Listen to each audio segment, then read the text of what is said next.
안녕하세요. 보스턴 사는 임 변호사입니다.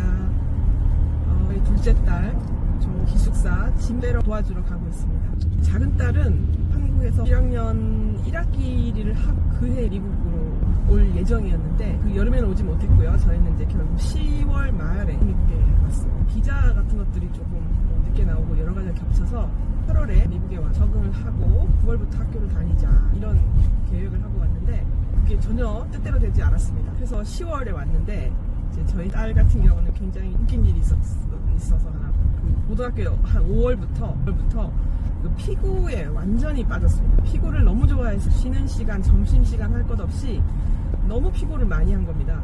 하다가 중간에 팔을 퍼뜨려서 팔목에 뼈에 금이 갔습니다. 그래서 한쪽 팔에 이제 기부스를 하고 다른 한쪽 팔로 겨우겨우 짐을 들고 학교를 다녔는데 5월에 사고가 나고 나서 6월이었나 7월이었나 6월 정도 된 것 같네요. 그때 또 다른 팔도 다쳐서 그 팔까지 이제 금이 가게 된 겁니다. 그래서 양쪽 팔 모두에 기부스를 하고 학교를 다녔습니다. 이게 또 피가 아래로 쏠리면 안 되니까 목에 그 두르는 거 있지 않습니까? 띠를 두르고 양쪽 팔을 하늘로 쳐들고 기부스를 거의 어깨 아래까지 다 한 상태에서 학교를 다녔거든요.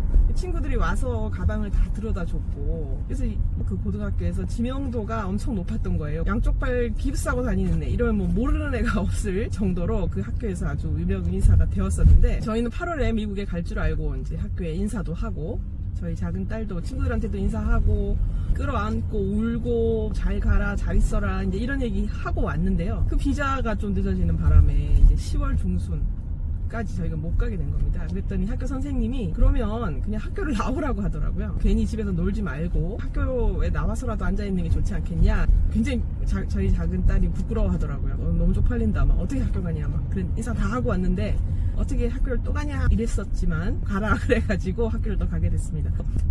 작변사 한 후에 8월 말에 다시 계약해서 그 친구들이 아주 격렬하게 따뜻하게 맞아줬죠. 그러면서 나름 재밌게 잘 학교를 다녔습니다. 그러다가 10월에 드디어 출발을 해서 10월 중순경에 저희가 미국에 왔습니다. 그때 얘가 고등학교 1학년으로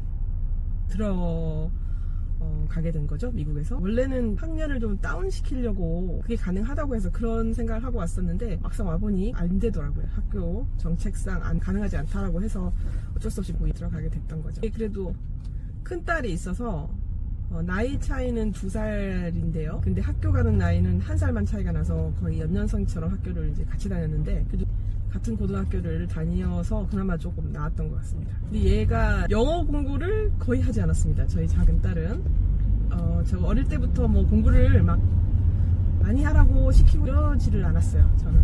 그리고 제가 뭐 영어를 그래도 좀 하는 사람이었는데도 굳이 어릴 때 그 조기 교육 그 학습식으로 시키는 공부 특히 영어는 저는 그렇게 찬성하는 입장이 아니어가지고 공부를 안 시켰습니다. 그래서 얘는 초등학교 6학년 때 그때 처음 영어를 접했어요. 그래서 초6 때 영어 공부 알파벳을 처음 가르쳤는데 얘가 그 알파벳 B, baby 할 때 B하고 D, 그 David 할 때 D하고를 구별을 못하는 거예요. 맨날 B하고 D를 잘못 쓰고 혼동해가지고 틀리고 저한테 혼나고 그랬던 기억이 지금도 납니다. 그래서 그때 제가 걔를 가르쳤던 게 앞으로 배가 볼록하면은 B, 그 다음에 뒤로 엉덩이가 볼록하면은 D 그렇게 외우라고 막 제가 뭐라고 했던 기억도 나거든요. 그래서 아무튼 6학년 때 처음 알파벳을 배운 애였고 근데 제가 많이 시켰다거나 학원을 많이 보냈다거나 그런 건 별로 없었습니다.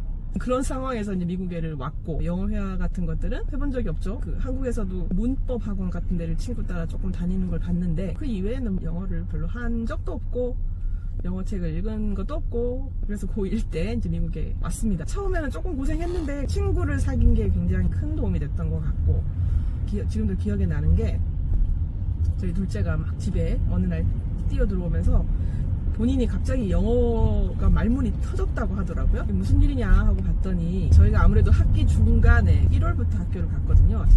미국에 도착한 거는 10월이었지만 이제 반배정 교육청 가서 레벨 테스트 보고 뭐 EFL 뭐 이런 거 테스트 보고 학교 배정 받는데 조금 시간이 걸려서 1월부터 학교를 갔던 기억이 나는데 그러다 보니 그 주요 과목들 인기가 많은 과목들은 이미 다 등록이 마감이 됐더라고요. 그래서 그런 걸 못 듣고 학교에서 권했던 수업은 가장 아이들이 안 듣는 수업 공부랑은 상관없는 수업들. 그래서 들었던 게 저희가 꿀리나리라고 읽었던 요리 수업, 그거를 들었었어요. 학교에서 그걸 권했습니다. 왜냐하면 이제 미국에 처음 온 아이들이니까 아무래도 사람들하고 좀 어울리고 아이들하고 얘기도 하고 그런 게 좋지 않겠냐. 물론 다른 좋은 수업들이 다 차서 등록이 안 됐기 때문에 그런 얘기를 했을 수도 있는데, 그래서 저희는 오케이 좋다, 그 수업에 등록을 하도록 했고, 이제 그러다 보니 고1 때쯤 돼서 그 수업에 들어온 아이들은 좀 약간 공부에 관심 없는 애들이 많았고, 보스턴 지역에는 버싱 폴리시라고 해서 그 동네 지역사회에 사는 아이들뿐만이 아니라 흑인 아이들도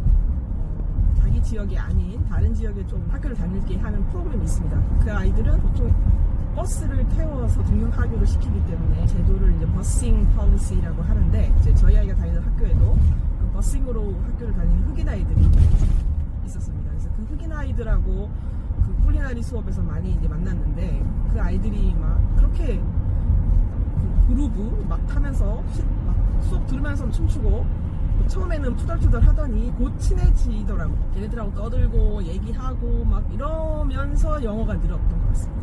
그래서 막 영어를 공부를 시키고 막 그랬던 게 아니라, 그런 전혀 예상치 못했던 그 콜리나리 수업, 그리고 또 다른 외국에서 왔던 친구들, 그때는 이제 일본 친구, 그다음에 핀란드에서 온 친구들하고도 아주 친하게 지냈었는데, 이제 그 친구들하고 얘기를 하기 시작하면서 아이가 영어가 그냥 폭발이 맞는 것 같아요. 어느 날 갑자기 잘하게 됐습니다. 그냥 순차적으로 이렇게 조금씩 나아진다, 이게 아니라 제가 말씀드린 것처럼 6학년 때까지 B하고 D를 구별 못했던 아이인데 그냥 갑자기 영어를 잘하게 됐습니다. 그래서 고1 한 6개월 정도 좀 지나고 고2 되고 뭐 이러면서 갑자기 얘가 영어를 아주 너무너무 잘하게 됐습니다. 확실히 이 영어 환경에 놓인다는 거, 자기 하고 싶은 얘기, 재밌는 얘기 하고 떠들고 놀고, 이런 과정에서 그 영어의 학습은 아니겠지만 그 발전 정도는 정말 인위적으로 공부를 시키는 거랑은 완전히 다른 차원의 일인 것 같아요.